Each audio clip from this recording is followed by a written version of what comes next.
Hello everyone.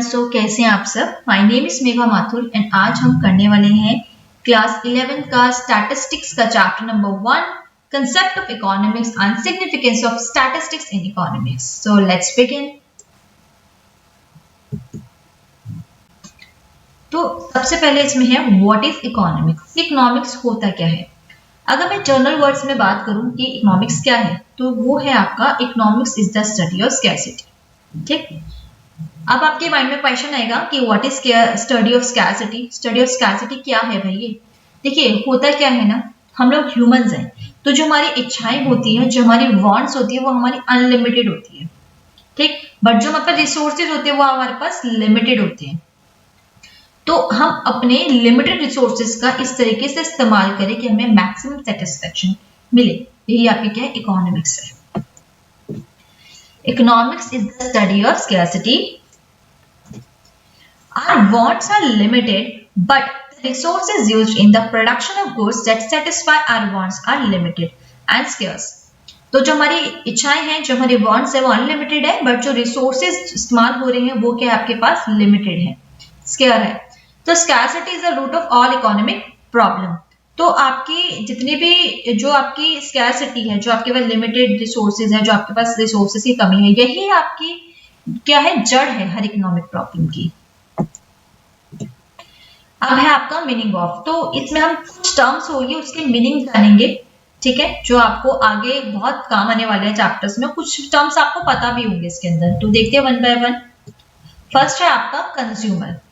तो consumer, अगर हम ये हमें नॉर्मली हमें पता है कंज्यूमर कौन होता है। हम शॉप पे जा रहे हैं, सामान खरीद के ला रहे हैं, तो हम लोग कंज्यूमर हैं। Consumer is one who consume goods and services for the satisfaction of his wants. तो कंज्यूमर कौन है, जो कंज्यूम करता है गुड्स एंड सर्विसेज को अपने सेटिस्फेक्शन के लिए। नेक्स्ट टर्म है आपका कंजम्पशन। कंजम्पशन क्या है कि हम मार्केट गए, तब हम कंज्यूमर है, ठीक है, हम सामान खरीद के लाए, अब उसको घर पे हम कंज्यूम करें, इस्तेमाल करें, यूज करें, वही आपका क्या होता है, कंजम्पशन होता है। So consumption is a process of using up utility value of goods and services for the direct satisfaction of our wants. तो कंजम्पशन क्या है, आपका प्रोसेस है। मतलब प्रोसेस क्या है कि आपको ना मैक्सिमम सेटिस्फेक्शन जो चीज देगी, आप उसी चीज का कंजम्पशन करेंगे, उसी चीज को आप कंज्यूम करेंगे। ठीक। तो इसके अंदर ना एक वर्ड आ रखा है आपका, ये रहा, एक वर्ड है आपका यूटिलिटी वैल्यू। तो आपको पता होना चाहिए यूटिलिटी वैल्यू होता क्या है।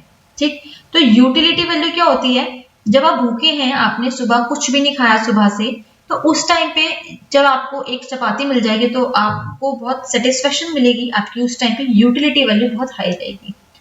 उसके बाद जब आप सेकंड चपाती खाएंगे तो उस टाइम पे आपको सेटिस्फेक्शन मिलेगी, नो डाउट, बट पहली वाली चपाती के कंपैरिजन में कम सेटिस्फेक्शन मिलेगी।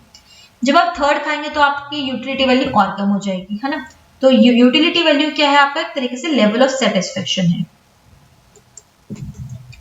उसके बाद है प्रोड्यूसर। प्रोड्यूसर कौन है, जो आपके गुड्स एंड सर्विसेज को प्रोड्यूस कर रहा है। अब producer is one who produce goods और services for the generation of income. Income को जनरेट करने के लिए जो आप गुड्स या सर्विसेज को प्रोड्यूस करते हो, वो आपका प्रोड्यूसर होता है। उसके बाद है आपका प्रोडक्शन। प्रोडक्शन क्या है, एक तरीके का प्रोसेस है जिसमें आप रॉ मटेरियल को एक यूजफुल चीज में आप कन्वर्ट कर देते हैं। ठीक। Production is the process of converting raw material into useful thing. उसके बाद है आपका एम्प्लॉय। एम्प्लॉय क्या होता है कि मान लीजिए मैं कहीं पे जाके जॉब कर रही हूँ, मुझे उसके बदले में कुछ सैलरी मिल रही है, तो मैं क्या हूँ, एम्प्लॉय हुई। Okay. So a person who is in a job and gives his services as a factor of production and getting paid for it. तो कोई भी इंसान जो जॉब कर रहा है, अपनी सर्विस दे रहा है, जिसको बदले में पे किया जा रहा है, सैलरी दिया जा रहा है, वेज दिया जा रहा है, वो क्या होगा, आपका एम्प्लॉय हुआ। एम्प्लॉयर, अब जिसने मुझे काम पे रखा, मान लीजिए, तो जो मान लीजिए मैं हूं, अपने अंडर कुछ 10-15 लोगों को काम पे रख रही हूँ, तो मैं एम्प्लॉयर हुई, और जो 10-15 लोग जो जॉब कर रहे हैं मेरे अंडर, वो एम्प्लॉय हुए। ठीक है। A person who provide services to others for a payment. तो एम्प्लॉयर वो इंसान होता है आपका जो आपको जॉब पे रख रहा है, उसके बदले में आपको कुछ पेमेंट दे रहा है। ओके। उसके बाद आपका नेक्स्ट टर्म है आपका सेविंग। तो सेविंग आपका इनकम का वो पार्ट होता है जो आप इस्तेमाल नहीं करते। मान लीजिए आपको आपके पेरेंट्स ने 100 रुपीज आपको दिए, तो उसमें से आपने 60 रुपीज कहीं पे यूज कर लिए, इस्तेमाल कर लिए, 40 रुपीज तो अभी भी आपके पॉकेट में बच गए और आपने उसको संभाल के रख लिया, तो वो आपका सेविंग हो गया। आपने मतलब उसको इस्तेमाल ही नहीं करा उस 40 रुपीज का। It is that part of income which is not consumed. It is an act of abstinence from consumption. तो ये वो पार्ट है इनकम का जो कंज्यूम नहीं हुआ, कंजम्पशन जिसका नहीं हुआ, वो आपका सेविंग हो गया। उसके बाद है इन्वेस्टमेंट। इन्वेस्टमेंट आप क्या करते हैं, एक तरीके का ये एक्सपेंडिचर होता है जो आप इनकम जनरेट करने के लिए करते हैं, ठीक है। जैसे कि नॉर्मली लोग कहते हैं ना कि हम इन्वेस्टमेंट कर रहे हैं, लाइक किसी ने शेयर्स खरीद लिए, किसी ने कहीं पे प्रॉपर्टी खरीद ली, कुछ लोग इन्वेस्टमेंट अपना गोल्ड में भी करते हैं, ठीक। It is an expenditure by the producer on the purchase of such assets which help to generate income, ठीक। उसके बाद बात होती है आपकी इकोनॉमिक एक्टिविटी की। तो इकोनॉमिक एक्टिविटी क्या होती है, आपकी कोई भी एक्टिविटी जो हम मनी अर्न करने के लिए करते हैं वही आपकी इकोनॉमिक एक्टिविटी होती है। तो पढ़ लेते क्या लिखा है इसके अंदर। Economic activity refers to human activity related to producing and consuming goods and services for economic benefit। तो इकोनॉमिक एक्टिविटी का क्या रिलेशन है आपका कि जो आपके ह्यूमन एक्टिविटी होती है जो आप करते हैं प्रोड्यूस करने के लिए, गुड्स को कंज्यूम करने के लिए, वो सारी आपकी क्या है, इकोनॉमिक एक्टिविटीज है। उसके बाद आपका आता है इकोनॉमिक प्रॉब्लम। तो इकोनॉमिक प्रॉब्लम में क्या होता है आपके पास कि आपके पास तीन तरह की प्रॉब्लम्स होती है, what to produce, how to produce and for whom to produce, ठीक। तो ये आपकी इकोनॉमिक प्रॉब्लम होती है। बेसिकली इसमें क्या होता है, आपका प्रॉब्लम ऑफ चॉइस होता है। जैसे कि मैंने आपको बताया, हमने अभी स्टार्टिंग की पीपीटीज में देखा कि आपका होता है क्या है कि आपकी वांट्स क्या होती है, आपकी अनलिमिटेड होती है। आपके पास जो रिसोर्सेज होते हैं वो क्या होते हैं, वो लिमिटेड होते हैं। तो आप उसमें से, उन लिमिटेड रिसोर्सेज में से अपना बेस्ट चूज करते हैं, है ना। तो वही उसी की ये वही चीज है आपकी इकोनॉमिक प्रॉब्लम ऑफ चॉइस, जिसे हम ये भी कह सकते हैं। तो it is the problem of choice arising on account of the fact that resources are scarce and these have alternative uses। तो वही चीज है कि जो आपके रिसोर्सेज है वो लिमिटेड है, बट जो उनके यूजेस है वो अनलिमिटेड है। तो उसमें से आपको चूज करना है कि क्या आपको कौन सा रिसोर्स को यूज करना जिससे कि आपको मैक्सिमम सेटिस्फेक्शन मिले, आपको मैक्सिमम यूटिलिटी वैल्यू हो आपकी, ठीक। उसके बाद है क्वांटिटेटिव डेटा। क्वांटिटेटिव डेटा वो डेटा होता है जिस भी डेटा को आप न्यूमेरिकल टर्म्स में, नंबर के टर्म में शो कर पा रहे हैं, वही आपका क्या है, क्वांटिटेटिव डेटा होता है। Quantitative data refers to the data which can be measured in numerical terms, ठीक। तो क्वांटिटेटिव डेटा वो डेटा है जिसको आप नंबर्स में, न्यूमेरिकल टर्म्स में एक्सप्रेस कर पा रहे हैं। उसके बाद आपका होता है क्वालिटेटिव डेटा। क्वालिटेटिव डेटा आपका एक तरीके से क्वालिटी से आप इसको रिलेट कर सकते हैं, ठीक। जैसे कोई अच्छा है, बुरा है, इस तरीके के, रिच पुअर, आप ये सारी चीजें जो होती है क्वालिटेटिव डेटा के अंदर इंक्लूड होती है। Qualitative data describes qualities of और कैरेक्टरिस्टिक्स। जो क्वालिटेटिव डेटा होता है वो, जैसे कि मैंने बताया, कोई रिच है, पुअर है, खुश है, दुखी है, हैप्पी, सैड है, ये सब चीजें आपकी क्या होती है, क्वालिटेटिव डेटा में आती है, क्वालिटीज आती है इसके अंदर।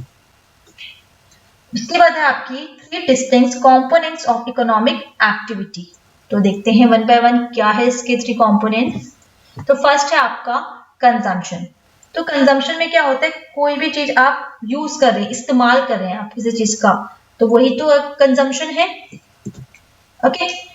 Consumption is the process of using up utility value of goods and services for the direct satisfaction of our wants.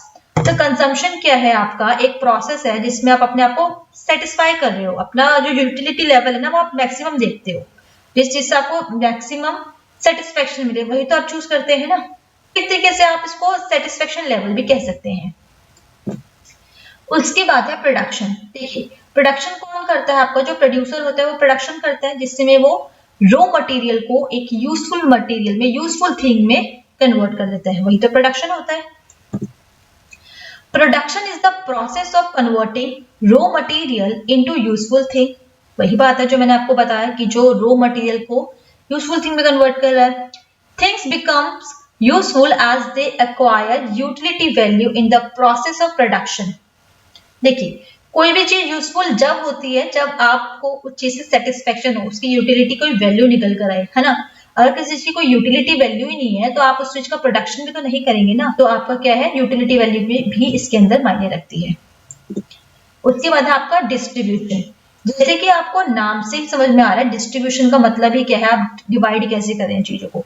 तो इसके अंदर हम ये देखते हैं कि जो आपका इनकम जनरेट हुई है उसको आप कैसे कैसे डिस्ट्रीब्यूट करेंगे, वेजेस में, इंटरेस्ट में, रेंट में। Okay, so it means the distribution of national income or the total income arising from what has been produced in the country। Distribution का मतलब है आपका जो भी आपकी नेशनल इनकम है और जो टोटल इनकम है, जो भी आपकी नेशनल या टोटल जो भी मतलब आपकी इनकम अराइज हुई है प्रोडक्शन से, उसको आप कैसे डिस्ट्रीब्यूट करते हैं। ठीक, वेजेस के फॉर्म में, प्रॉफिट के फॉर्म में एंड इंटरेस्ट के फॉर्म में, यही आपका क्या है, डिस्ट्रीब्यूशन है। तो आपको हमेशा याद रखना है आपके 3 कंपोनेंट्स होते हैं इकोनॉमिक एक्टिविटी के, that is consumption, production and third one is distribution. उसके बाद है, अब आप पढ़ते हैं कि स्टैटिस्टिक्स होता क्या है। तो स्टैटिस्टिक्स की अगर हम बात करें तो इसकी बात हम किसी सिंगुलर सेंस में या किसी एक डेफिनेशन से तो हम नहीं कर सकते। इसके लिए आपको 2 तरीके से डेफिनेशन दे रखी है। इसको हम अगर एग्जाम्पल से समझेंगे तो देखिए, मैं इसको इस तरीके से कह सकती हूँ, एक बच्चा है राम, ठीक, उसकी हाइट है 5 फीट। ठीक, अब इस राम की हाइट है 5 फीट, इसका तो कोई कंपैरिजन नहीं है। 5 फीट उस बच्चे की हाइट है, तो इसका हम क्या करें, इसका कोई लेना देना नहीं है, कुछ भी नहीं है, सिंपल एक ये बात बोल दी मैंने बस, ठीक है, डेटा है, ठीक है। बट अगर मैं बोलूं राम के साथ मैं 2-3 बच्चे और ऐड कर दूं कि शाम की हाइट है आपकी 5.4 है आपकी शाम की हाइट, ठीक है, और एक लड़की है पिंकी, उसकी हाइट है आपकी 5.2 फीट हाइट है उसकी। तो इस तरीके से अगर मैं बोलूं तो अब जो ये डेटा है ना, इसको आप कंपेयर कर सकते हैं। ठीक, तो स्टैटिस्टिक्स इन प्लूरल सेंस का मतलब ही यही है कि आप एक से ज्यादा को डेटा को, मतलब जो एक से ज्यादा डेटा है ना, उसको लेंगे और उसको क्या करेंगे, आप उसको आप कंपेयर कर सकते हैं, है ना।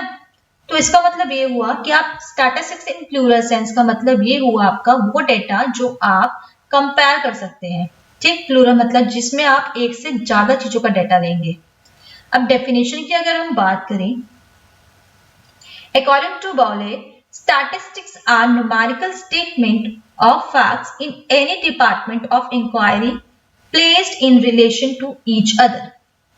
तो स्टैटिस्टिक्स क्या है ना, आपका एक न्यूमेरिकल स्टेटमेंट है, जो भी आप इंक्वायरी करते हैं, फैक्ट्स इकट्ठा करते हैं, वो सब उन सबका जो एक न्यूमेरिकल स्टेटमेंट है वो आपका स्टैटिस्टिक्स है। और उस न्यूमेरिकल स्टेटमेंट का एक रिलेशन भी होना चाहिए। जैसे कि मैंने बोला कि राम की हाइट है 5 फीट, शाम की हाइट है 5.2, कोई और लड़का है देव की हाइट है 5.3। तो अब इनकी सबकी हाइट लेके हम एक रिलेशन कर सकते हैं ना कि इसकी बच्चे की हाइट इतनी, हम एक कंपैरिजन कर सकते हैं। ठीक, तो वही आपकी स्टैटिस्टिक्स है। According to Yule and Kendall, by statistics we mean quantitative data affected to a marked extent by multiplicity of causes. तो स्टैटिस्टिक्स का मतलब आपका क्या है, क्वांटिटेटिव डेटा है। ठीक, और जो देखिए होता क्या है ना, जो आपका स्टैटिस्टिक्स होता है ना, वो आपके बहुत सारी चीजों की वजह से अफेक्ट होता है। अगर मैं आपको इस चीज को एक एग्जाम्पल के थ्रू समझाऊं तो आपको ज्यादा अच्छे समझ में आएगा। मान लीजिए कोई भी एक शर्ट की डिमांड है, वो एकदम से बढ़ गई। अब शर्ट की डिमांड बढ़ गई तो उसके पीछे ना मल्टीपल कॉजेज होंगे आपके। पहला कॉज तो ये हो सकता है कि जो डिमांड बढ़ी है कि उसका प्राइस कम हो गया हो, मतलब वो सस्ती हो गई इसलिए ज्यादा लोग खरीद रहे हैं वो, या उसकी सप्लाई बहुत ज्यादा हो गई हो, ठीक है, या वो किसी फेमस किसी पर्सन ने पहनी हो तो इसलिए सब लोगों को बहुत पसंद आ रही हो, है ना, ये हो सकता है। या मतलब इस तरीके के एक चीज के कि एक शर्ट देखो वो पहन रहे, ज्यादा लोग ट्रेंड में आ रही है, तो उसके बहुत सारे कॉजेज है ना। तो आपका स्टैटिस्टिक्स में ना कोई भी डेटा जो है वो एक सिंगल चीज से अफेक्ट नहीं होगा, उसके मल्टीपल कॉजेज होंगे, ठीक, वो आपके स्टैटिस्टिक्स है। ये तो हमारी हुई डेफिनेशन की बात। अगर हम इसके मीनिंग देखें पर्टिकुलरली तो है क्या, statistics refers to information in terms of numbers और numerical data such as population statistics, employment statistics, statistics concerning public expenditure।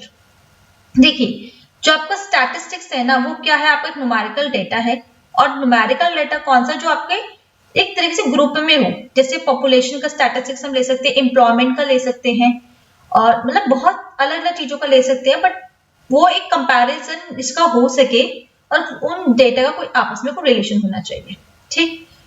कोई भी न्यूमेरिकल डेटा जो होता है ना, आप उसको स्टैटिस्टिक्स नहीं कह सकते। कोई भी नंबर हो गया तो आप ये नहीं बोलोगे कि ये स्टैटिस्टिकल इंफॉर्मेशन है तो उसका मतलब कि ये स्टैटिस्टिक्स है, ठीक। जैसे मैं बोलूं कि जो राम है ना उसके वो रो रहा है और वो 10 मिनट तक रोता रहा, अरे भाई ये स्टैटिस्टिक्स थोड़ा है, उसके 10 आंसू निकला है वो रोता रहा, ये स्टैटिस्टिक्स नहीं है, नो, ठीक। तो जितने भी आपकी ऑल स्टैटिस्टिक्स आर डेटा, जितने भी स्टैटिस्टिक्स हैं वो क्या है, डेटा है, but all data are not statistic.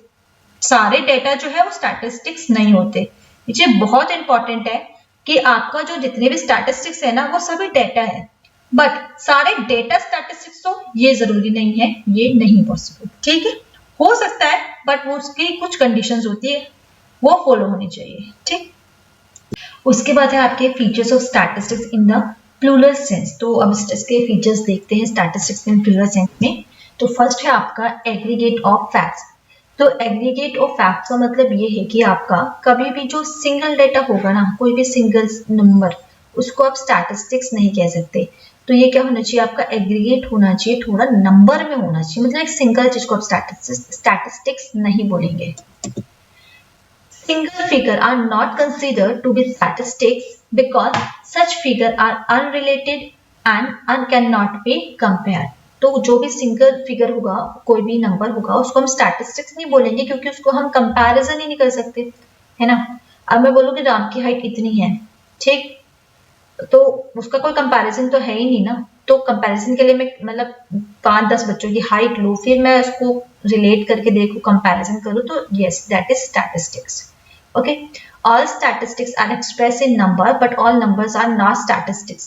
जो आपकी स्टैटिस्टिक्स होती है वो एक्सप्रेस होती है नंबर्स में, बट सभी नंबर आपके स्टैटिस्टिक्स हो ये कोई जरूरी नहीं है। सेकंड है आपका न्यूमेरिकली एक्सप्रेस्ड। स्टैटिस्टिक्स में जो डेटा होगा वो आपका न्यूमेरिकली एक्सप्रेस्ड होगा, मतलब वो आपका in terms of number expressed होगा। Okay, statistics are express in terms of number, number से आप इसको एक्सप्रेस करेंगे अपने स्टैटिस्टिक्स को। Quantitative aspects like small, big, rich और poor are not called statistics, ठीक है ना। ये सब आपका जो है ये क्वालिटेटिव डेटा होता है, मतलब हम न्यूमेरिकली एक्सप्रेस करेंगे, मीन्स क्वांटिटेटिव डेटा को ही हम इंक्लूड करेंगे। थर्ड है आपका मल्टीप्लिसिटी ऑफ कॉजेस। देखिए स्टैट्स में क्या होता है ना, कोई भी चीज अगर हो रही है तो उसके मल्टीपल कॉजेस होते हैं। अगर मैं एग्जांपल की बात करूं तो कोई शर्ट है, अगर उसकी डिमांड बढ़ गई तो उसके बहुत सारे रीजंस हो सकते हैं, जैसे आपका उस शर्ट का प्राइस कम हो गया हो, या उसकी सप्लाई बहुत ज्यादा हो गई हो, लोगों की इनकम बढ़ गई हो, है ना, या जो आपकी शर्ट है उस पर जो टैक्स लगता है वो कम हो गया हो, या किसी आपके फेवरेट ने या किसी फेमस पर्सन ने वो चीज पहन ली हो, है ना। तो देखो एक शर्ट के लिए कितने सारे कॉजेज आ गए ना, कितने सारे कारण निकल कर आ गए कि उसकी डिमांड है वो क्यों बढ़ रही है। So statistics are not affected by any single factor but are influenced by many factors। तो स्टैटिस्टिक्स में क्या होगा, कोई सिंगल फैक्टर अफेक्ट नहीं करता, बहुत सारे फैक्टर्स होते हैं जो किसी चीज को अफेक्ट करेंगे, स्टैटिस्टिक्स में डेटा को अफेक्ट करेंगे। Reasonable accuracy. देखिए रीजनेबल एक्यूरेसी का मतलब क्या है ना, कि जब भी आप इन्वेस्टिगेशन करने जाएंगे कहीं पे या डेटा कलेक्ट करने जाएंगे तो उसमें आप एक एक्यूरेसी होनी चाहिए, एक आपको क्लियरिटी होनी चाहिए माइंड में, ठीक। A reasonable degree of accuracy must be kept in view while collecting statistical data. This accuracy depends on the purpose of investigation, its nature, size and available resources। उसके बाद है आपका म्यूचुअली रिलेटेड एंड कंपैरेबल। जो भी data होना चाहिए वो relate होना चाहिए। Such numerical alone will be called statistics as mutually related and comparable unless they have a quality of comparison they cannot be called statistics. Means कोई भी data अगर किसी भी डेटा को हमने कलेक्ट करना है, अगर उसके अंदर क्वालिटी ही नहीं है कंपैरिजन होने की, तो वो आपका स्टैटिस्टिक्स नहीं कहलाएगा। तो स्टैटिस्टिकल डेटा होने के लिए वो म्यूचुअली रिलेट होना चाहिए और कंपैरेबल होना चाहिए। उसके बाद है आपका प्री डिटरमाइंड ऑब्जेक्टिव। ये है कि आपका एक ऑब्जेक्टिव होना चाहिए कि आप डेटा को कलेक्ट क्यों कर रही हैं। ठीक, ऑब्जेक्टिव के बाद आप डेटा कलेक्ट करेंगे, जाहिर सी बात है ना। बिना ऑब्जेक्टिव के तो आप डेटा कलेक्ट नहीं करेंगे। Statistics are collected with some predetermined objective. Any information collected with some predetermined objectives, any information collected without any definite objective will only be numerical value not statistics। देखिए क्या होता है आपका, अगर आपका कोई प्री डिटरमाइंड पहले से कोई ऑब्जेक्टिव आपने डिसाइड करा हुआ है कि मेरा ऑब्जेक्टिव ये है इसलिए मैं डेटा कलेक्ट कर रही हूँ या कर रहा हूँ, तो वो आपका स्टैटिस्टिक्स कहलाएगा। बट आपका कोई ऑब्जेक्टिव ही नहीं है, आप रैंडमली स्कूल में चले गए कलेक्ट कर रहे हैं डेटा, तो उसका क्या मतलब है ना, उसका कोई मतलब नहीं बनता। तो आपको एक ऑब्जेक्टिव क्लियर होना चाहिए माइंड में कि आप क्यों कर रहे हैं। अगर आपका कोई ऑब्जेक्टिव नहीं है तो वो सिर्फ एक न्यूमेरिकल वैल्यू है, वो आपका स्टैटिस्टिक्स नहीं कहलाएगा। ओके, उसके बाद है इन्यूमरेटेड और एस्टिमेटेड। इन्यूमरेटेड और एस्टिमेटेड का मतलब क्या होता है, ये मेनली आप वहां कह सकते हैं जहां पे आपके पास बहुत बड़े नंबर में डेटा है, तो वहां पे आप अंदाजे से बात करते हैं, ठीक है ना। जैसे कि मेरे पास 60-70 हजार लोग हैं, तो उनका मैं अंदाजा लगा रही हूँ कि इसमें कितने बॉयज है कितने गर्ल्स। अंदाजे से मेरे को ज्यादा लड़के नजर आ रहे हैं, तो मैंने बोल दिया कि इसके अंदर 70 हजार में से कम 50 के आसपास तो मेरे को लड़के नजर आ रहे हैं, क्योंकि मैक्सिमम लड़के नजर आ रहे हैं इसमें। ठीक, या इतने लोग कम लड़के नजर आ रही है, तो उसका मतलब इसके आसपास लगभग इतना होगा। मतलब आप दूर से ना एक अंदाजा लगा लेते हैं, क्योंकि अगर आपके पास छोटा डेटा होगा तो आप एग्जैक्टली बता पाएंगे ना। अगर आपके पास छोटा डेटा तो आप एग्जैक्टली देख के बता पाएंगे कि देखो इतने बॉयज है इतने गर्ल्स है, इसमें ये है इस हिसाब किताब। ओके, बट आपके पास बहुत बड़ा डेटा है, 60-70 हजार लोग हैं, उसमें से आपको डिसाइड करना, तो आप देख के बताएंगे कितने विमेन हैं, इतने मेन हैं, इतने बच्चे दिख रहे हैं इसके अंदर, इस तरीके से। Statistics may be collected by enumeration or estimated if the field of investigation is vast. The procedure of estimation may be helpful. जब आपके पास बहुत इन्वेस्टिगेशन का जो फील्ड है बहुत बड़ा हो, मीन्स आपके पास डेटा बहुत ज्यादा हो, ठीक, या तो उस केस में आप क्या करेंगे, आपके लिए एस्टिमेशन जो है वो बहुत ज्यादा हेल्पफुल होगा। कलेक्टेड इन सिस्टमैटिक मैनर, तो जो भी स्टैटिस्टिक्स में आप कलेक्ट करें वो एक आपका सिस्टमैटिक मैनर में होना चाहिए, एक तरीके से होना चाहिए। ऐसा नहीं कि आप रैंडमली कुछ भी करे जा रहे हैं, तो उसके अंदर आपका स्टैटिस्टिक्स में एक सिस्टमैटिक मैनर होना बहुत जरूरी है। A proper plan should be prepared before collecting the statistical data। तो आप ना कभी भी जैसे कहीं पे डेटा कलेक्ट करने जाए तो एक प्रॉपर एक प्लान होना चाहिए कि हमें इस तरीके से डेटा कलेक्ट करना है, इस तरीके से हमें ये सब करना है, तो एक क्लियर पिक्चर होनी चाहिए, एक तरीके से प्री प्लान होना चाहिए। Data collected in the haphazard manner would lead to false conclusion। अगर आपने सही से उसको सिस्टमैटिक मैनर में डेटा कलेक्ट नहीं करा तो आपका जो रिजल्ट आएगा, जो कंक्लूजन आएगा वो गलत हो सकता है। मतलब आपका जो पर्पस होगा ना वो आप उसको फुलफिल कर ही नहीं पाएंगे। ओके, तो एक सिस्टमैटिक मैनर को फॉलो करना है आपने।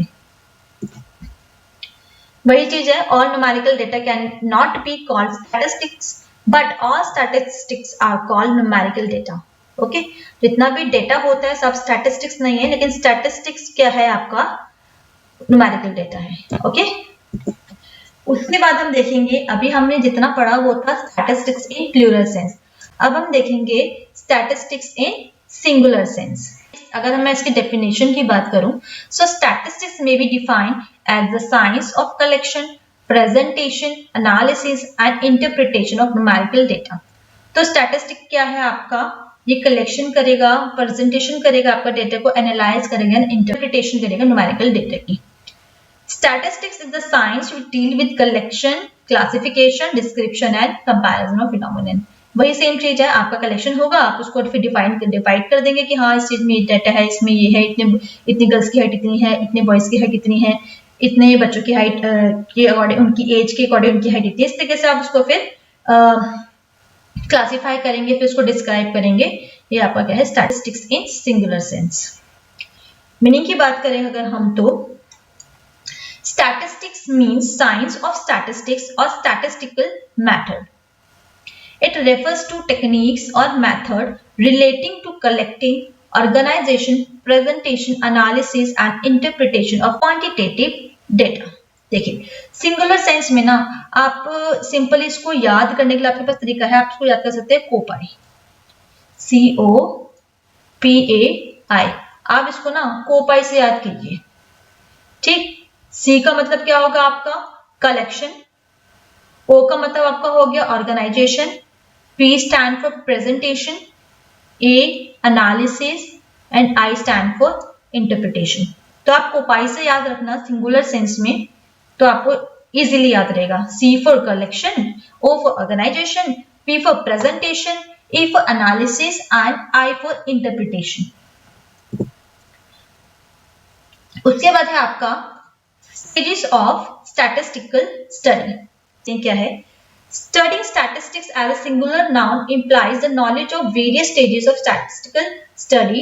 These stages are, देखिए अभी जैसे हमने 5 स्टेजेस की बात करी, जिसको हमने कोपाई से हमने याद किया था, कोपाई से याद किया था ना हमने इसको। अभी कोपाई में क्या था, C फॉर आपका कलेक्शन था, O for organisation, P for presentation, A for analysis and I for interpretation. तो जो आपका फर्स्ट स्टेज रहता है वो होता है आपका वी कलेक्ट स्टैटिस्टिकल डेटा। तो सबसे पहले आप क्या करेंगे, कलेक्शन करेंगे, है ना। सबसे पहले मैंने क्या बताया था, C बताया था, C फॉर कलेक्शन, तो C stand for statistical collection. उसके बाद है आपका स्टेज 2। स्टेज 2 में आपका क्या करते हैं, आप ऑर्गेनाइजेशन करते हैं, जो भी डेटा होगा उसको सिस्टमैटिक मैनर में ऑर्गेनाइज करेंगे। थर्ड स्टेज में आप उसको प्रेजेंट करेंगे। प्रेजेंट करने के लिए अभी आप आगे चैप्टर्स में देखेंगे बहुत सारे आपके पास तरीके होते हैं, graphs, diagram and tables. Fourth stage में आप करेंगे उसको एनालिसिस, ठीक। आपने ग्राफ कर दिया, फिर उसको एनालाइज करेंगे ना आप कि उसका एवरेज क्या है, परसेंटेज क्या है, ये सारे ही आपके ना आगे आपको चैप्टर्स मिलेंगे, उसमें आप और अच्छे से पढ़ेंगे इन सब चीजों को। और जो आपका फिफ्थ स्टेज लास्ट स्टेज होगा वो आपका इंटरप्रेट करेंगे। आप इंटरप्रेट मतलब उसको देख के आप कंक्लूजन क्या देंगे एक तरीके से, वो उसमें करेंगे आप, ठीक। ये वही चीज है आपकी, आपके वे स्टेजेस दे रखी है आपकी। जो फर्स्ट होती है वो collection of data, second is organisation of data, third one is presentation of data, fourth analysis of data and fifth one is interpretation of data. उसके बाद है आपके स्टैटिस्टिकल टूल्स। तो आपके स्टैटिस्टिकल टूल्स में पढ़ते हैं क्या है ये, this refers to the method और technique used for collection, organization and presentation of data as well as for analysis and interpretation of data। Statistical tools वो tools हैं जो आपने अभी 5 जो मैंने आपको बताया था कोपाई, 5 स्टेजेस में आप यूज करेंगे। जैसे कि आप कलेक्शन ऑफ डेटा के लिए आप सेंसस और सैंपल टेक्निक का इस्तेमाल करेंगे। ऑर्गेनाइजेशन ऑफ डेटा में आप एरे ऑफ डेटा और टेलीपास का आप यूज करेंगे। प्रेजेंटेशन के लिए आप टेबल, ग्राफ, डायग्राम्स का इस्तेमाल करेंगे। एनालाइज करने के लिए आप उसको presentation, average, correlation, regression, coefficient, ये सारे आपको ना आगे चैप्टर्स मिलेंगे जो हम 1 बाय 1 चैप्टर्स को कंप्लीट करेंगे। तो आप उसमें आगे और फर्दर डिटेल्स में आप इस चीज के बारे में पढ़ेंगे। और लास्ट स्टेज में आपका इंटरप्रिटेशन करना होता है, तो उसमें हम देखेंगे कि उसको एवरेज से, परसेंटेज से, डिग्री ऑफ रिलेशनशिप से। आप देखेंगे scope of statistics. Scope of statistics में आप पढ़ेंगे nature of statistics, subject matter of statistics and limitations of statistics. Limitations of statistics exams में बहुत बार पूछा भी जाता है कि स्टैटिस्टिक्स की लिमिटेशंस क्या क्या है आपकी। ओके, तो सबसे पहले है आपका नेचर ऑफ स्टैटिस्टिक्स, कि जो स्टैटिस्टिक है उसका नेचर कैसा है। So statistics is both a science as well as an art. जो स्टैटिस्टिक्स है आपका वो साइंस भी है और एक आर्ट भी है। As a science, statistics studies numerical data in a scientific or systematic manner. As an art, statistics relates to quantitative data to the real life problem। देखिए, तो अगर मैं बात करूं आपकी as a science, जो statistics है ना वो उसमें क्या है आपके बहुत सारे फॉर्मूलेज होते हैं, है ना। तो इस अकॉर्डिंग आप कह सकते हो जो आपका स्टैटिस्टिक्स है वो साइंस है, एक साइंटिफिक मैनर में वो स्टडी करता है। जैसे कि आप सबसे एक नॉर्मल सा मैं बताऊं, मीन मोड मीडियन, जो आपने पहले भी प्रीवियस क्लासेस में पढ़ा है।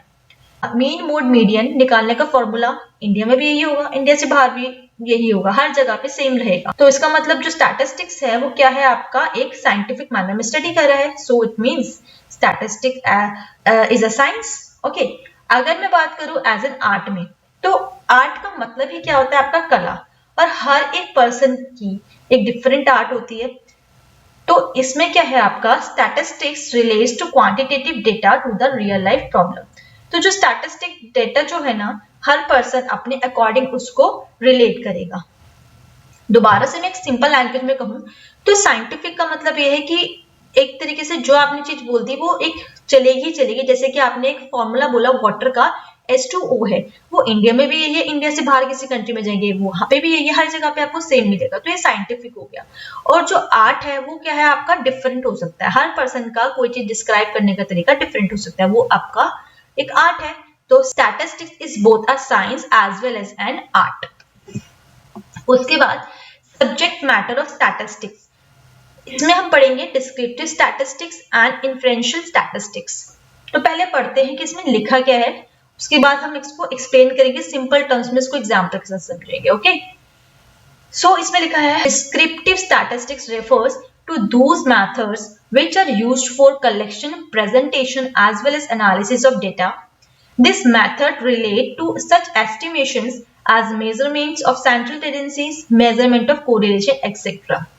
देखिए, डिस्क्रिप्टिव स्टैटिस्टिक्स, डिस्क्रिप्टिव का मतलब ये है कि आप पूरा अच्छे से इसको डिस्क्राइब कर रहे हैं। ठीक, अगर मैं आपको एक एग्जाम्पल से समझाऊं तो मान लीजिए ये एक स्कूल है, यहाँ पे मैं बच्चों का कोई डेटा कलेक्ट करने गई, तो मैं पूरे स्कूल के स्टूडेंट्स का डेटा कलेक्ट कर रही हूँ, तो मैं एक डिस्क्रिप्टिव स्टैटिस्टिक है वो। ठीक, मतलब पूरा अच्छे से उसको कलेक्शन कर रही हूँ, प्रेजेंटेशन एनालिसिस प्रॉपर तरीके से मैं कर रही हूँ। ठीक, इन्फ्रेंशियल स्टैटिस्टिक्स में क्या होता है आपका, मतलब आप ना इन्फ्रेंशियल में आप सैंपल की स्टडी करते हैं, ठीक है, और आप डिस्क्रिप्टिव में आप पॉपुलेशन की, पूरी होल पॉपुलेशन की स्टडी करते हैं। ठीक, so inferential statistics refers to all such methods by which conclusion are drawn relating to the universe or population on the basis of a given sample. In statistics, the term universe or population refers to the aggregate of all the items or unit relating to any subject. इसको अगर मैं simple words में एक example के through समझाऊं तो मान लीजिए कि ये पूरी एक पॉपुलेशन है, ठीक है, ये इसमें से अब मेरे को पॉपुलेशन में मैंने क्या करा, मेरे पास बहुत सारे नंबर है, बहुत ज्यादा डेटा है, तो मैं उसका एक सैंपल लेके उसकी स्टडी करूंगी और उसके अंदर उसके अकॉर्डिंग कंक्लूजन कर दूंगी, कंक्लूड कर दूंगी कि हाँ जी इतने लोगों का मतलब 10 में से जो 6 लोग हैं उनकी इनकम 5 लाख से ज्यादा है, तो मैं एस्टिमेट करके बता दूंगी, मतलब सैंपल लेके मैंने एक कंक्लूजन दे दिया। और डिस्क्रिप्टिव में क्या हुआ ना, मैंने पूरा पॉपुलेशन की स्टडी करी, तो वो आपका डिस्क्रिप्टिव स्टैटिस्टिक्स हो गया। ओके, उसके बाद है आपका लिमिटेशंस ऑफ स्टैटिस्टिक्स। तो फर्स्ट लिमिटेशन है आपका study of numerical facts only. देखिए, स्टैटिस्टिक्स क्या करते हैं, ओनली क्वांटिटेटिव डेटा को ही स्टडी करते हैं, क्वालिटेटिव डेटा को वो इग्नोर करता है। ठीक, तो यही इसकी क्या है, लिमिटेशन है। Statistics studies only such fact as can be expressed in numerical terms। वही बात है, स्टैटिस्टिक्स उन्हीं न्यूमेरिकल फैक्ट्स की स्टडी करता है जो नंबर्स में होते हैं, मतलब न्यूमेरिकल टर्म्स को ही वो कंसीडर करता है। It does not studies qualitative phenomena like honesty, friendship, wisdom, health। ये इस तरह की कोई चीजों को कंसीडर नहीं करता, जो क्वालिटी को डिस्क्राइब करते हैं, कैरेक्टरिस्टिक को डिस्क्राइब करते हैं, उस चीज की स्टडी नहीं करता स्टैटिस्टिक्स। नेक्स्ट है आपका study of aggregates only. Statistics होता है वो आपका एग्रीगेट की ही स्टडी करता है, इट मीन्स आप सिंगल टर्म को आप स्टडी तो नहीं कर सकते क्योंकि उसको आप रिलेट नहीं कर पाएंगे, आप कंपैरिजन नहीं कर पाएंगे। Okay, so statistics studies only the aggregate of quantitative facts. It does not study statistical facts relating to any particular unit. तो statistics क्या करेगा, सिर्फ aggregate facts को ही स्टडी करेगा, ठीक है, कभी भी सिंगल यूनिट को वो स्टडी नहीं करता। नेक्स्ट है आपका homogeneity of data and essential requirement. देखिए जो डेटा होगा ना आपका वो होमोजेनियस होना चाहिए। होमोजेनियस का मतलब क्या होता है कि सेम, जैसे कि आप कंपैरिजन कर रहे हैं, आप हाइट की बात कर रहे हैं, आप वेट की बात कर रहे हैं, तो आपको सब बच्चों की हाइट ही लेनी होगी। अगर आप वेट की बात करें तो आपको सारे स्टूडेंट्स का वेट ही लेना होगा। मतलब जो डेटा है ऐसा ना किसी की हाइट ले ली, किसी का वेट ले लिया, किसी की एज ले ली, नो, जो डेटा है वो आपको होमोजीनियस होना चाहिए। To compare data it is essential that statistics are uniform in quality. जो आपका स्टैटिस्टिक्स है वो क्या होना चाहिए, यूनिफॉर्म होना चाहिए। यूनिफॉर्म इन क्वालिटी मतलब वही आपका एक सा होना चाहिए, सेम होना चाहिए data. Data of diverse qualities and kinds can not be compared. अगर आपका डिफरेंट डिफरेंट डेटा होगा तो आप उसको कंपेयर ही नहीं कर पाओगे। जैसे कि मैंने अभी आपको जस्ट बताया, आप किसी की एज ले रहे हैं, किसी का वेट ले रहे हैं, किसी की हाइट ले रहे हैं, उसके बाद आप कह रहे हैं कंपैरिजन करो इन तीनों का, तो नो, ये तो पॉसिबल ही नहीं है। ठीक, सेम होना चाहिए डेटा आपका। फोर्थ है आपका results are true only and averages. जो आपके रिजल्ट होंगे वो आपके एवरेज पे ही ट्रू रहते हैं, सिंगल टर्म में आपके ट्रू नहीं होते। Most statistical finding are true only as averages. They express only the broad tendencies, means बहुत ज्यादा नंबर्स में होते हैं उसको आप क्योंकि कंपैरिजन कर पाते हैं, रिलेट कर पाते हैं। Statistical observation are not error free. और आप ये नहीं कह सकते कि जो ये स्टैटिस्टिकल ऑब्जर्वेशन है इसमें कोई गलती ही नहीं हो सकती, इसमें कोई एरर हो ही नहीं सकता। जो स्टैटिस्टिकल ऑब्जर्वेशन होती है वो कभी भी एरर फ्री नहीं होती। They are not always valid under the all condition. और ये भी जरूरी नहीं है कि जो भी आप स्टैटिस्टिकल स्टडी है, जिस भी डेटा की आप स्टडी कर रहे हो, जो भी कंक्लूजन निकाल रहे हो, वो हर कंडीशन में आपका सेटिस्फाई करे। तो इसलिए हम कह सकते हैं जो रिजल्ट्स होते हैं वो हमेशा ट्रू नहीं हो सकते, ट्रू होंगे भी तो ओनली ऑन एन एवरेजेस। उसके बाद है आपका fifth point, without references results में प्रूव टू बी रॉन्ग। अगर आपने रेफरेंस ही नहीं दिया तो जो आपका कंक्लूजन है, जो आपका रिजल्ट है वो गलत आ सकता है। जैसे मान लीजिए कि मैं हाइट की ही बात करती हूँ, तो अगर मैं डिफरेंट डिफरेंट जगह के लोगों की हाइट की बात करती हूँ तो आपने देखा होगा जो हरियाणा के लोग होते हैं उनकी हाइट में मतलब अच्छी लंबी होती है। अगर आप दिल्ली की बात करेंगे तो उनकी कंपैरेटिवली थोड़ी सी हाइट कम रहती है। मतलब आपने हाइट का कंपैरिजन तो कर रहे हो बट आप उसमें रेफरेंस नहीं दे रहे कि क्या है, तो मतलब आपको बताना होगा कि ये डेटा कहाँ से है, ये डेटा यहाँ से, इस जगह से आपको रेफरेंस भी देना होगा। अगर आप रेफरेंस नहीं दोगे तो आपके रिजल्ट जो है वो गलत आ सकते हैं। Okay, so in order to understand the conclusion preciously it is necessary that the circumstances and condition under which these conclusions have been drawn are also studied, otherwise they have may prove to be wrong। ठीक, वही चीज है कि आपको क्या करना है, पूरा मतलब पता होना चाहिए, रेफरेंस दोगे जब तो आप बता पाओगे ना। क्योंकि देखिए अगर आप हरियाणा पंजाब की साइड की बात करोगे तो वहाँ पे जो खाना है वो एकदम प्योर रहता है एज कम्पेयर टू दिल्ली। ठीक, हवा पानी भी एकदम वहाँ की प्योर रहती है, तो इन सब चीजों का तो इफेक्ट पड़ता ही है। तो मतलब बहुत सारी चीजें अफेक्ट करती है, तो इसलिए रेफरेंस होना बहुत जरूरी है। अगर रेफरेंस नहीं होगा तो जो आपका कंक्लूजन है या आपको जो भी आप लास्ट में रिजल्ट देंगे वो रॉन्ग हो सकता है आपका। सिक्स्थ आपका can be used only by experts. तो स्टैटिस्टिक्स जो है ना वो सिर्फ एक्सपर्ट ही यूज कर सकते हैं। वो कैसे? क्योंकि इसके अंदर बहुत सारे फॉर्मुलेज आएंगे। अभी तो आप फर्स्ट चैप्टर पर ही हैं, अभी आप और आगे चैप्टर्स पढ़ेंगे तो आपको बहुत सारे फॉर्मुले देखने को मिलेंगे। तो एक नॉर्मल लेमैन को इतना कहाँ याद रहेगा कि हमें एक चीज कैसे निकालनी है ना। हाँ, अगर वो फॉर्मूला देख ले तो शायद वो उसको इस्तेमाल कर सके, लेकिन हमेशा उसके माइंड में फॉर्मुलेज रहे तो ये तो पॉसिबल ही नहीं है। तो can be used only by experts. Statistics can be used only by those persons who have special knowledge of statistical methods. Seventh है आपका prone to misuse. Prone to misuse का मतलब ये है आपका कि आप ना स्टैटिस्टिकल डेटा को जिस तरीके से चाहो उस तरीके से शो कर सकते हो। जैसे आपकी क्ले होती है ना, उसको जैसे आप मोड़ोगे वैसा शेप ले लेती है, ये भी उसी तरीके से वर्क करता है। Misuse of statistics is very common. Statistics में used to support a pre-drawn conclusion even when it is absolutely false. तो ऐसा हो सकता है कि आपने पहले से कंक्लूजन दे रखा हो कि हमें ना इस तरीके से इसको शो करना है, तो उस केस में क्या होगा, वो तो रॉन्ग ही रहेगा आपका, है ना, कंक्लूजन जो भी दोगे आप तो वो मतलब गलत आएगा, मतलब उसका आपने एक तरीके से मिसयूज कर दिया, डेटा था कुछ और लेकिन आपने उसको दिखाया किसी और तरीके से, ठीक है। उसके बाद है आपके functions and importance of statistics, quantitative expression of economic problem. तो स्टैटिस्टिक्स है जो है वो आपका न्यूमेरिकल एक्सप्रेशन को, न्यूमेरिकल टर्म को एक्सप्रेस करता है, क्वांटिटेटिव डेटा एक्सप्रेस करता है। तो इससे क्या होता है, आप बहुत सारी चीजें आसानी से समझ जाते हैं। जैसे कि मैंने बोला कि हमारे देश में 5% अनएम्प्लॉयमेंट है, या मैंने बोला कि इतने परसेंट लोग जो हैं, 50% लोग जो है उनके इतने मार्क्स, इतने 50% स्टूडेंट के मार्क्स इतने आए, तो आप दिमाग में बना लोगे अच्छा 50% मतलब आधे बच्चों के इतने आएंगे, मतलब इजीली आप इसको समझ जाते हैं। Consider an economic problem, be it the problem of unemployment, the problem of price rise, or the problem of shrinking exports. The first task of the economist is to understand its magnitude through its quantitative expression.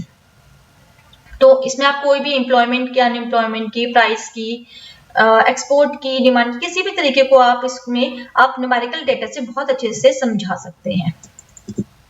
Second है आपका intersectoral and इंटरटेम्पोरल comparison.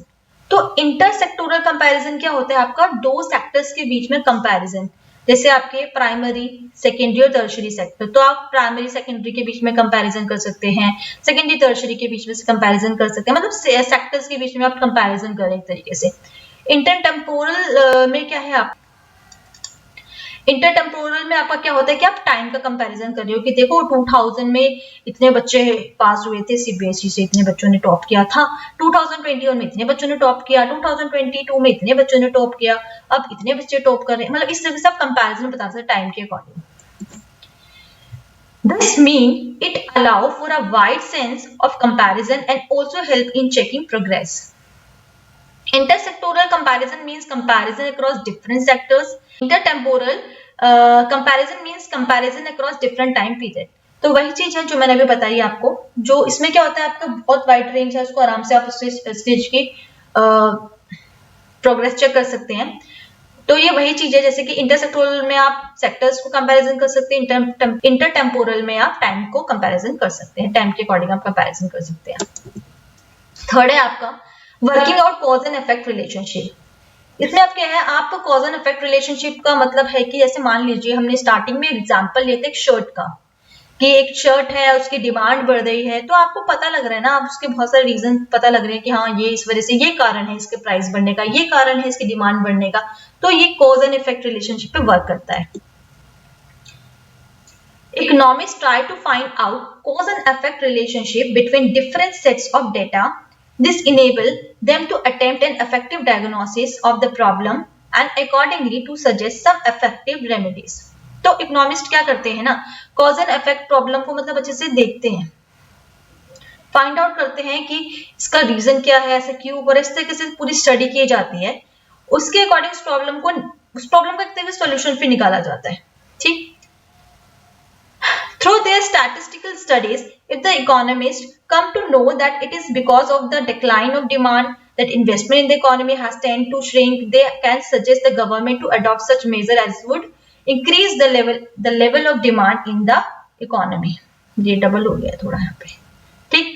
देखिए जैसे कि मैंने example दिया ना, थी वही वाली चीज है आपकी, अगर आपको लग रहा है कि आपकी डिमांड कम हो रही है तो क्यों हो रही है, उसका पूरा रीजन बताएंगे, पूरा स्टडी करेंगे, फिर आप उसमें बताएंगे कि इसका सोल्यूशन क्या है, इसके लिए क्या रेमेडीज वगैरह चलेगी। तो वही चीज है कि डिक्लाइन क्यों हो रहा है, तो इसमें आप पूरा वर्क ये करता है आपका पूरा work cause and effect relationship पे। आपका fourth construction of economic theories और इकोनॉमिक मॉडल। तो इसमें होता क्या है कि आप डेटा को स्टडी करके कि किस तरीके का डेटा है, उसमें आपको जो भी कंक्लूजन निकलता है उसके अकॉर्डिंग आप अपने अकॉर्डिंग कह सकते हैं, या उस डेटा के अकॉर्डिंग आप इकोनॉमिक थ्योरीज बना सकते हैं। जैसे कि मान लीजिए कि इस चीज की डिमांड इतनी है, इस चीज का प्राइस इतना है, तो हमें कितना उसमें प्राइस कम करना है, कितना किस चीज पे टैक्स लगाना है, इस तरीके की चीजें आप कर सकते हैं। The inverse relationship between the price of commodity and its demand is an established statistical relationship and it is a part of economic theory. Fifth है आपका इकोनॉमिक फोरकास्टिंग। फोरकास्टिंग का मतलब क्या है, फ्यूचर को का प्रिडिक्शन दे सकते हैं कि अच्छा अभी जैसे कि इसका मैं एग्जांपल दूं तो आप लोग ये हम नॉर्मल लाइफ में भी करते हैं। जैसे हम गोल्ड करते हैं, गोल्ड खरीदते हैं, हम गोल्ड में इन्वेस्टमेंट करते हैं कि हमें पता है अभी इसका प्राइस ये है, आने वाले टाइम में इसका प्राइस बढ़ जाएगा। तो इस तरीके से हम क्या करते हैं, इकोनॉमिक फोरकास्ट करते हैं। Statistics help in economic forecasting और प्रिडिक्टिंग। ठीक, आप वही फोरकास्ट करते हो, प्रिडिक्ट कर रहे हैं। एग्जाम्पल जिसमें दे रखा है, on studying the behavior of price level over several years, economists can make a statistical forecasting about the likely trend of the price level of the near future. This help in future planning. तो होता क्या है आपका एक economic, जो आपने देखा कि जो प्राइस का बिहेवियर देखा कि हमारा इतने सालों से ना यही प्राइस है, इस रेंज के अंदर ही अभी तक प्राइस चल रहा है, तो आने वाले टाइम में भी जो इसका प्राइस होगा ना वो इतना ज्यादा बढ़ेगा नहीं। इस तरीके से आपने क्या करा, एक प्रिडिक्शन दे दी। जो इकोनॉमिस्ट होते हैं वो क्या कर लेते हैं, इस तरीके से एक प्राइस लेवल के लिए कि फ्यूचर में ये रहेगा, प्राइस कम रहेगा या ज्यादा रहेगा, इसकी एक प्लानिंग भी आप कर सकते हैं। तो फ्यूचर फोरकास्ट करेंगे तो आप फ्यूचर की प्लानिंग कर पाएंगे इससे आप। ठीक, उसके बाद आपका 6 पॉइंट है फॉर्मुलेशन ऑफ पॉलिसीज। स्टैटिस्टिक्स की हेल्प से आप बहुत सारी पॉलिसीज को बना सकते हैं। जैसे कि अभी हमने पहले भी डिस्कस करा कि आपको कितना टैक्स लगाना है, कितने % टैक्स लगाना है, किस चीज पे आपको कितना प्राइस रखना है, इस तरीके की चीजें। Statistics help in formulating policies. For example, in India, finance minister decide to increase or decrease taxes as a source of government revenue on the basis of statistical studies. So the tax rates are fixed according to the paying capacity of the people. तो जो बहुत अच्छा example दिया है, जो finance minister India का वो decide कर सकते हैं कि उसे कि उन्हें टैक्स को इंक्रीज करना है या डिक्रीज करना है, अपना रेवेन्यू के लिए उन्हें कितना टैक्स इंक्रीज करना है, कितना टैक्स कम करना है। और जो टैक्स रेट होगा, ऐसा नहीं होता कि गवर्नमेंट को अपना फायदा चाहिए तो बहुत ज्यादा टैक्स लेना स्टार्ट कर देगी या वो लोगों को इतनी तरह कर देगी कि वो एकदम ही कम कर देगी। तो वो इस अकॉर्डिंग टैक्स का एक रेट फिक्स करेगी जो कि एक नॉर्मल मतलब एक पे हो सके, ना ही बहुत ज्यादा हो ना ही बहुत कम हो, और गवर्नमेंट के पास भी रेवेन्यू आ जाए। उसके बाद है इकोनॉमिक इक्विलिब्रियम। इक्विलिब्रियम का मतलब ही होता है आपका बैलेंस। तो ये आपको हेल्प करते हैं कि आपका जो इकोनॉमी है क्या रहे, वो एक बैलेंस में रहे। It is a state of balance for the producer और the consumer, where the producer find that his profit are maximum and where the consumer finds that his satisfaction is maximum. देखो, economic equilibrium कहाँ पर आएगा, economic balance कहाँ पर होगी, जहां पे कंज्यूमर भी सेटिस्फाई हो और आपका प्रोड्यूसर भी सेटिस्फाई हो। कि जैसे प्रोड्यूसर जो चाहता है कि प्रॉफिट चाहता है, अगर वो कोई भी चीज प्रोड्यूस कर रहा है तो प्रॉफिट के लिए कर रहा है। ठीक, तो उसको प्रॉफिट भी हो जाए और उसका सामान बिक जाए, मतलब सब कुछ सही तरीके से हो जाए, मतलब जो सामान बना रहा है वो सेल भी हो जाए, उसको प्रॉफिट भी अर्न हो। और कंज्यूमर क्या चाहेगा कि उसको जो सामान वो खरीद रहा है, जो उसकी पॉकेट में जितना पैसे हैं उसके अकॉर्डिंग वो सामान को खरीद ले और उसको सेटिस्फेक्शन भी मिले। तो इस तरीके से स्टैटिस्टिक्स आपका एक बहुत अच्छा रोल प्ले करता है, जैसे कि आप इकोनॉमिक इक्विलिब्रियम या इकोनॉमिक बैलेंस भी मेंटेन कर सकते हैं। सो ये आपका चैप्टर नंबर 1 था। नेक्स्ट वीडियो में हम चैप्टर नंबर 2 का कंप्लीट करेंगे। सो आपको कैसे लगा वीडियो, आप कमेंट करके मुझे बता सकते हैं। Thank you for watching.